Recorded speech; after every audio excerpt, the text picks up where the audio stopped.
Assalamualaikum warahmatullahi wabarakatuh. Perkenalkan, saya Ayu Lovita, merupakan calon guru penggerak angkatan keempat yang bertugas pada UPTD SMP Negeri 1 Kecamatan Payakumbuh, Kabupaten 50 Kota. Filosofi Pendidikan Ki Hajar Dewantara. Ki Hajar Dewantara membedakan kata pendidikan dan pengajaran dalam memahami arti dan tujuan pendidikan.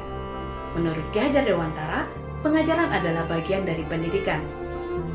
Pengajaran merupakan proses pendidikan dalam memberi ilmu atau sesuatu yang berfaedah untuk kecakapan hidup anak secara lahir dan batin. Sedangkan pendidikan memberikan tuntunan terhadap segala kekuatan kodrat yang dimiliki anak agar ia mampu mencapai keselamatan dan kebahagiaan yang setinggi-tingginya, baik sebagai seorang manusia maupun sebagai anggota masyarakat. Sehingga tujuan pendidikan itu sendiri adalah memerdekakan manusia. Manusia merdeka yaitu manusia yang selamat raganya dan bahagia jiwanya. Menurut Ki Hajar Dewantara, pendidikan adalah tempat persemaian benih-benih kebudayaan, di mana pendidikan dan kebudayaan merupakan satu kesatuan yang utuh. Pendidikan menjadi landasan pembentukan peradaban bangsa. Dan inti filsafat Ki Hajar Dewantara itu adalah perubahan, di mana perubahan itu harus selalu terjadi, tidak pernah berhenti dan tidaklah statis. Jadi kebudayaan itu pun harus selalu bergerak dan tidak boleh statis, dan sesuai dengan kodrat alam dan kodrat zaman. Kebudayaan tidak ada yang sama, sehingga tujuan pendidikan itu adalah untuk menguatkan kebudayaan itu, bukanlah untuk menyamakannya. Biarkan anak-anak berkembang dengan keunikan dan keberagaman mereka sendiri-sendiri yang menambah pada nilai kemanusiaan. Sementara relevansi pemikiran Ki Hajar Dewantara terhadap transformasi pendidikan yang sedang kita lakukan sekarang adalah relevansi yang pertama. Kita ketahui bahwa filosofi Ki Hajar Dewantara adalah filosofi tentang perubahan, di mana perubahan ini, kerangka perubahan itu ada 3. Yang pertama adalah kodrat keadaan.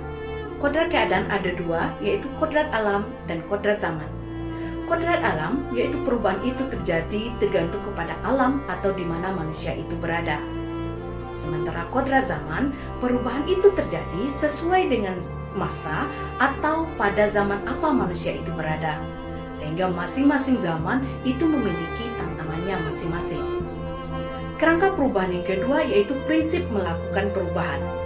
Nah, prinsip melakukan perubahan ini tertuang di dalam azas trikon, kontinuitas, konvergensi, dan konsentris. Kontinuitas yaitu di mana kita harus melakukan dialog kritis tentang sejarah. Jadi dalam bergerak maju ke depan, kita tidak boleh lupa dengan akar nilai budaya yang hakiki dari masyarakat. Konvergensi, pendidikan itu harus memanusiakan manusia dan memperkuat nilai kemanusiaan. Dan konsentris itu adalah pendidikan harus menghargai keberagaman dan memerdekakan pembelajar, karena setiap orang berputar dan beredar sesuai orbitnya masing-masing. Kerangka perubahan yang ketiga yaitu tentang apa yang berubah. Yang berubah di dalam pendidikan itu adalah budi pekerti.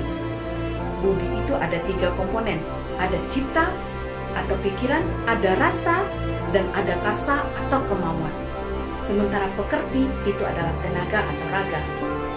Pada filosofi Ki Hajar Dewantara dinyatakan bahwa harus terjadi keseimbangan antara perubahan cipta, rasa, karsa, dan raga. Di mana olah cipta itu menajamkan pikiran, olah rasa itu menghaluskan rasa, olah karsa itu menguatkan kemauan, sementara olah raga itu menyehatkan jasmani. Sehingga pendidikan itu haruslah holistik dan seimbang. Jika pendidikan itu sudah seimbang, maka terciptalah keseimbangan budi pekerti yang membawa anak pada kebijaksanaan. Relevansi yang kedua dari filosofi Ki Hajar Dewantara adalah keharusan memandang anak dengan rasa hormat. Semua yang kita lakukan dalam pendidikan haruslah berorientasi pada anak. Atau dengan kata lain, semua yang kita lakukan, semua yang kita upayakan hanya bertujuan untuk anak dan anak, atau menghamba pada anak. Proses pembelajaran yang mencerminkan pemikiran dari Ki Hajar Dewantara ini diantaranya pembelajaran yang memanfaatkan kemajuan teknologi untuk menjawab tantangan zaman digitalisasi saat ini. Dan sebagai pendidik, agar proses pembelajaran mencerminkan pemikiran dari Ki Hajar Dewantara, maka kita harus mengenali terlebih dahulu karakteristik siswa, mengenal potensi siswa, dan mengenal lingkungannya. Dan jangan lupa untuk menyesuaikannya dengan kemajuan zaman saat ini. Salah satu konsep pendidikan Ki Hajar Dewantara yang telah saya lakukan adalah memanfaatkan digitalisasi dalam pembelajaran. Karena zaman sekarang bisa dikatakan sebagai zaman digitalisasi. Walaupun belum berjalan dengan sempurna, namun semaksimal mungkin sebagai seorang pendidik saya akan berupaya untuk memperbaikinya. Demikianlah pemahaman tentang filosofi pendidikan Ki Hajar Dewantara. Terima kasih. Assalamualaikum warahmatullahi wabarakatuh.